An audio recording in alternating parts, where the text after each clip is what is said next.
d'être avec nous. Voici les titres de votre journal.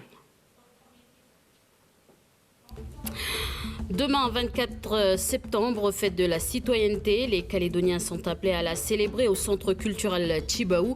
Jour de deuil pour certains, jour de fête pour d'autres. Comment trouver l'équilibre? On en parle avec Alexia Mandaoué, conseillère auprès de Didier Poidaliwan, en charge de la citoyenneté au gouvernement. C'est l'œil de la rédaction.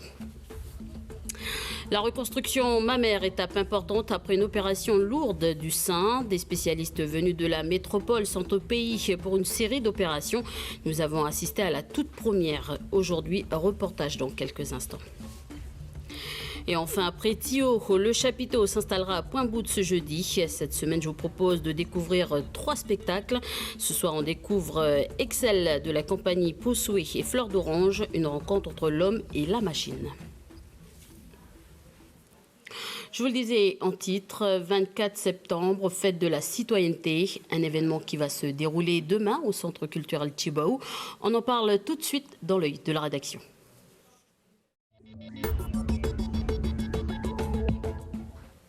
Chant, danse, mini-forum, échange culturel, voilà ce qu'il vous attend ce mardi au Centre culturel Tjibaou. Avant d'en parler avec notre invité Alexia Mandaoué, je vous propose de voir en fait ce que représente le 24 septembre, qui est devenu cette fête de la citoyenneté. Explication d'Odepoïdi.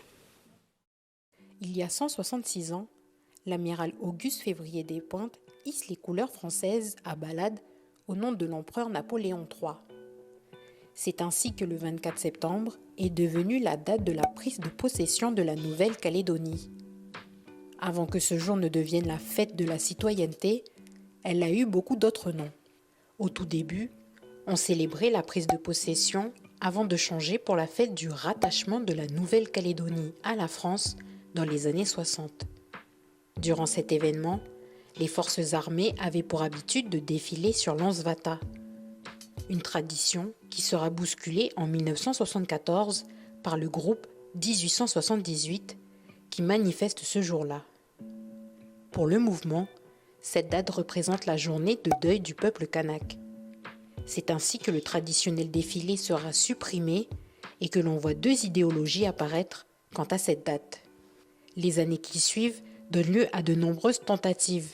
À titre d'exemple, en 1982, le gouvernement Tjibaou tente de faire de cette date une fête populaire en organisant de grandes festivités en ville, ou encore en 1993 à Pointe-Dimier, où l'on décide de célébrer la journée des peuples autochtones en ce jour. C'est en 2003 que tout va changer.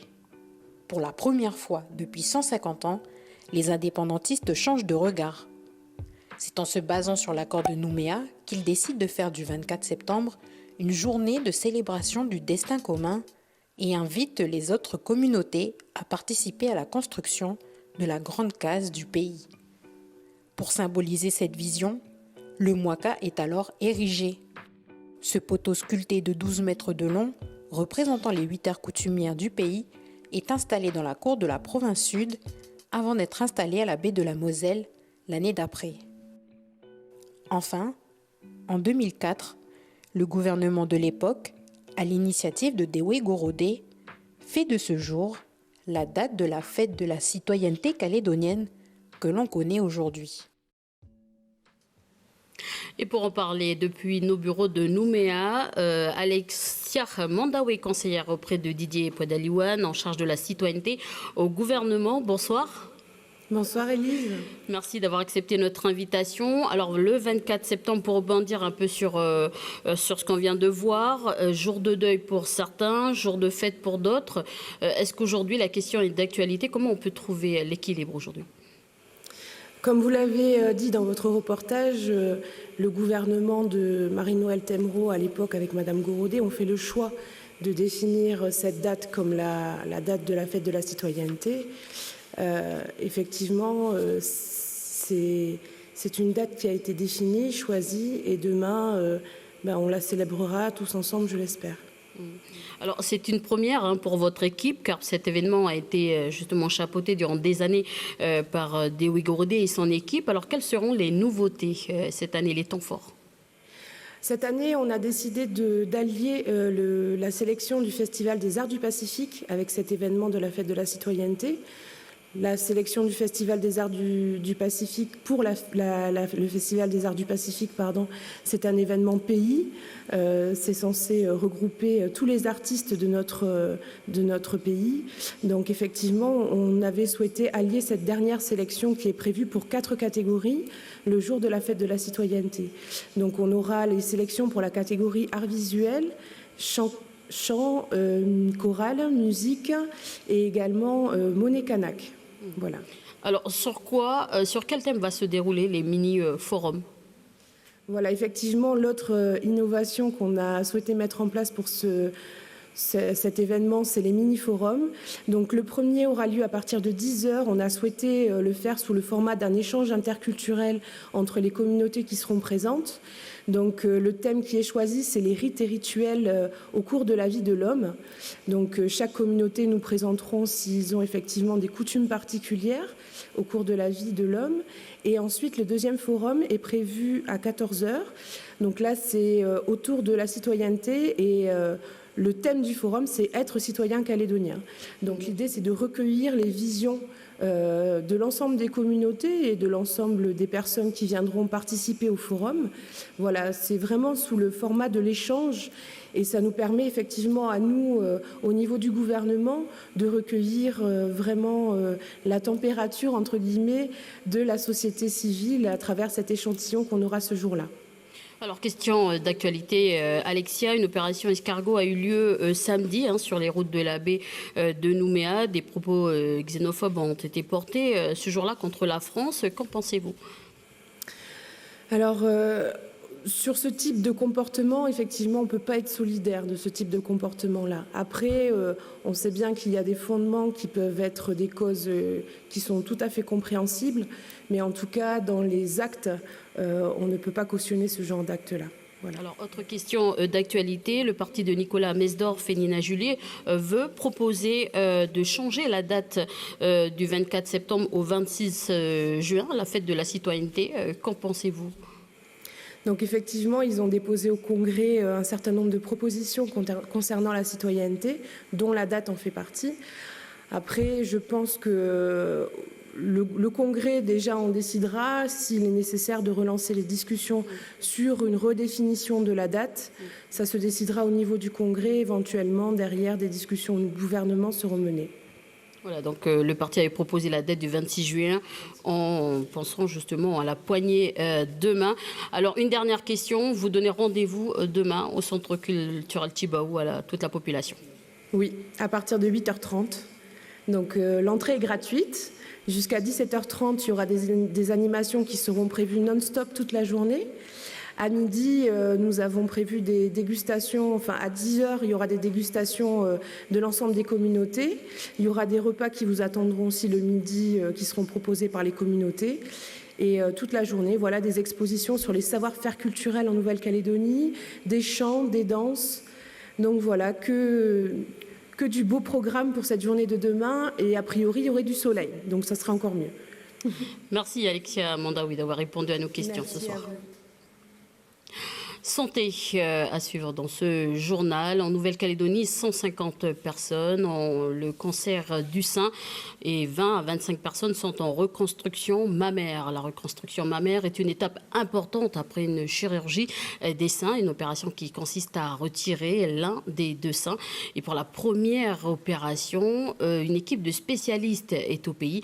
Nous avons assisté à cette toute première. Un reportage sans commentaire d'Alexandre Tigura. Tu as la lame de 15 et une autre Hudson. Quoi sécher? Aujourd'hui, on est là pour permettre à l'équipe qui travaille ici d'accéder, de proposer une technique de reconstruction qui n'est pas une technique évidente qu'on peut effectuer en pratique courante. Ça s'appelle une technique de reconstruction de chirurgie par microchirurgie. C'est le principe en fait est d'utiliser un lambeau abdominal. Ce qu'on appelle un lambeau, c'est le terme médical, c'est une partie de peau et de gras située au niveau du ventre pour reconstruire un sein. Donc c'est une intervention qui va là durer entre 4 et 6 heures à peu près. Il y a une nécessité de rendre une image corporelle la plus satisfaisante possible et donc de se rapprocher d'un résultat le plus proche du sein restant.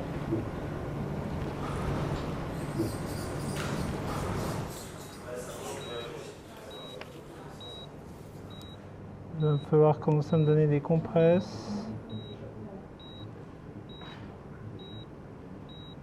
Et une fois qu'on a passé ces 24 premières heures, la patiente se remet rapidement puisque la durée moyenne de séjour est de 4 à 5 jours d'hospitalisation. C'est la possibilité à l'ensemble des communautés de pouvoir bénéficier d'une reconstruction avec une technique qui est quand même très difficile au niveau de l'expertise à mettre en place ici, si ce n'est en faisant venir des gens de métropole. Donc là, sur cette semaine, par exemple, on va avoir au niveau des communautés 3 mélanésiennes, une patiente d'origine asiatique, une patiente wallisienne et une patiente européenne qui vont être reconstruites. Donc c'est pour montrer vraiment que ça s'adresse à tout le monde. Et ça, c'est vraiment l'intérêt quand on fait venir des missionnaires, c'est que les gens qui ne seraient pas venus faire la reconstruction puissent en bénéficier. Après Vaud, Thillot, le chapiteau s'installera dans la commune de Pointe-Bout ce jeudi au complexe sportif. Dans votre feuilleton de la semaine, je vous propose de découvrir 3 spectacles. Dans l'un de ces shows, les jeunes n'hésitent pas à parler à d'autres jeunes à travers la danse ou le théâtre. Donc celui de ce soir va vous faire voyager dans l'univers numérique. Il s'agit du spectacle Excel de la compagnie Possuet et Fleurs d'Orange. Une chorégraphie où l'homme et la machine se rencontrent. Un reportage d'Océane Zobler.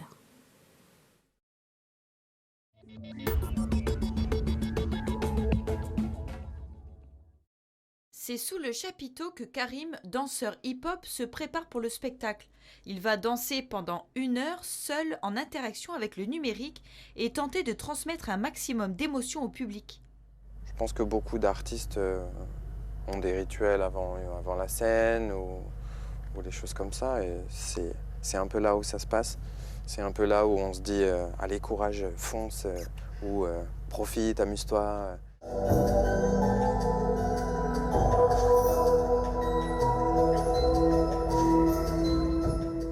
C'est une histoire entre l'homme et la machine, entre la cellule humaine et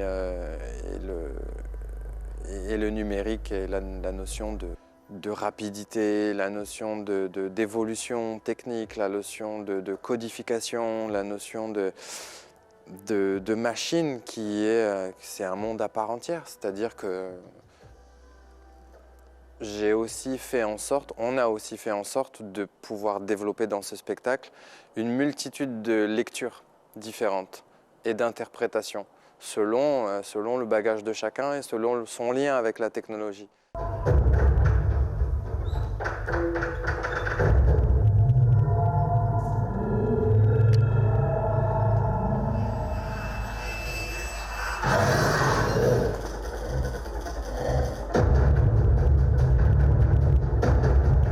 J'ai adoré, mais j'avais un peu peur.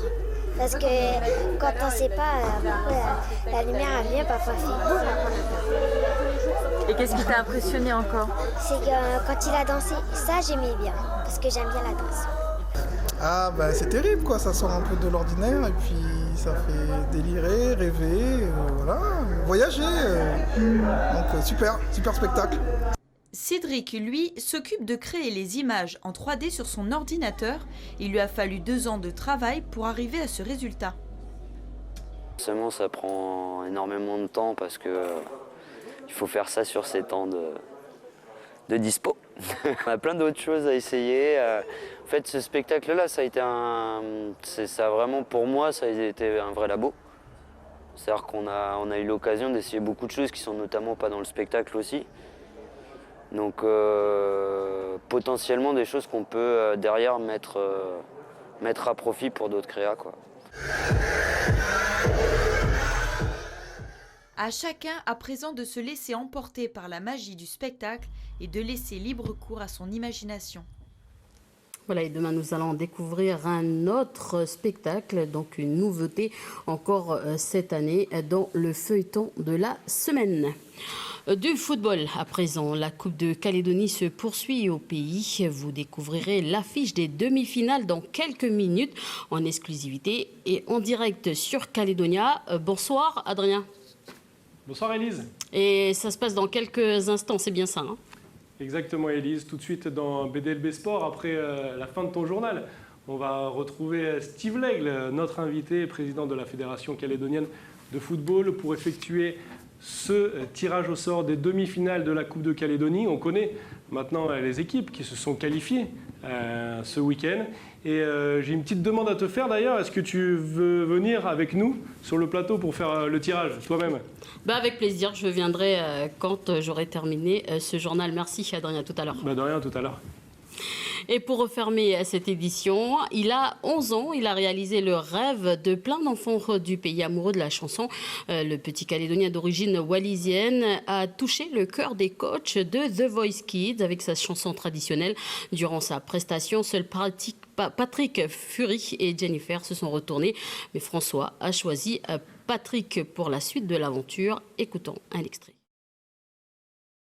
Au ofa Maria iolo mataka au faki komalama kuanga loleva kite tangata si atama uri monea. Allez les coachs. On vient de loin.